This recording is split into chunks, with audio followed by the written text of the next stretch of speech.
My husband and my brother-in-law worked on this, trying to get the bowl cleaned out and see if the lines were flushing out. I had to keep it on middle of the choke. I couldn't, once I started it, I couldn't turn the choke off. They tipped it on its side and the needle valve fell into the engine compartment. I get it started, but I can't keep it running.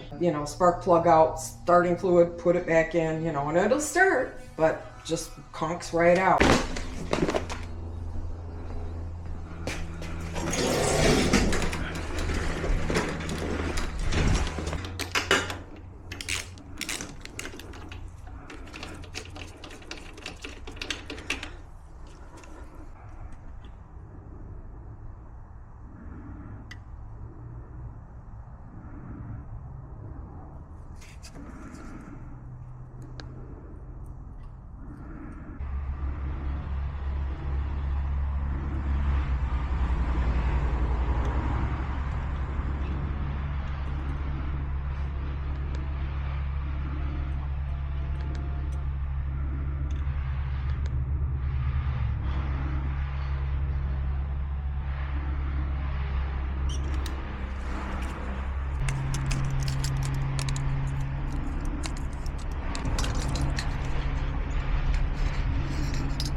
Okay, so yeah, I found no evidence of anything in your...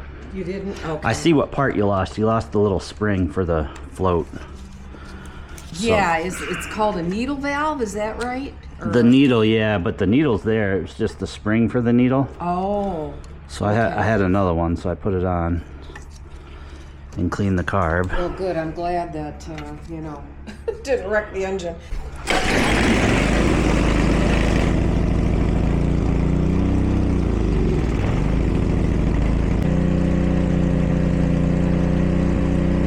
What I'm gonna do is I'm gonna turn the fuel selector off and let it die, just like that. Oh, okay. That way you don't have any fuel in the carburetor.